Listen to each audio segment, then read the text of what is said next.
जिले के मत्स्य औद्योगिक क्षेत्र में स्थित कई औद्योगिक इकाइयों द्वारा प्रदूषण की सीमा लांघने का मामला गंभीर रूप से सामने आया है। इन इकाइयों में Manish and company, as chemical और प्लॉट नंबर AF 328D की इकाई प्रमुख रूप से शामिल है, जो अपने कारखानों से लगातार जहरीला काला धुआं छोड़ रही है।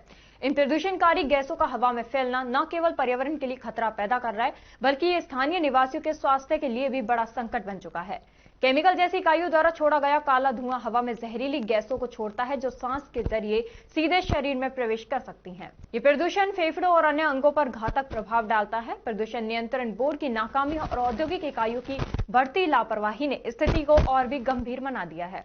इसके अलावा क्षेत्र में पत्थर पीसने वाली इकाइयां भी सफेद पाउडर का उत्सर्जन कर रही हैं, जो हवा में उड़कर वातावरण को प्रदूषित कर रहा है। ये सफेद पाउडर जब सांस के साथ फेफड़ों में प्रवेश करता है तो ये सिलिकोसिस जैसी खतरनाक बीमारी का कारण बन सकता है। समय रहते इस पर काबू नहीं पाया गया तो ये बीमारी व्यापक स्तर पर फैल सकती है, जिससे जन स्वास्थ्य पर गंभीर संकट खड़ा हो सकता है।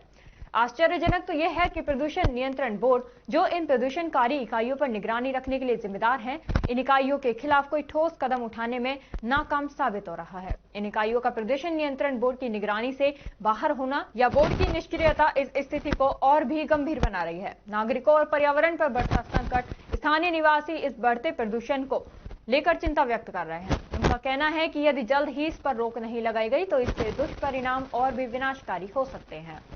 प्रदूषण की गंभीरता को देखते हुए स्थानीय प्रशासन और प्रदूषण नियंत्रण बोर्ड से इस मुद्दे पर कठोर कदम उठाने की मांग की जा रही है। स्थानीय जनता और पर्यावरण के हित में यह समय की आवश्यकता है कि इन प्रदूषणकारी इकाइयों पर सख्ती से कार्रवाई की जाए और पर्यावरण सुरक्षा सुनिश्चित की जाए।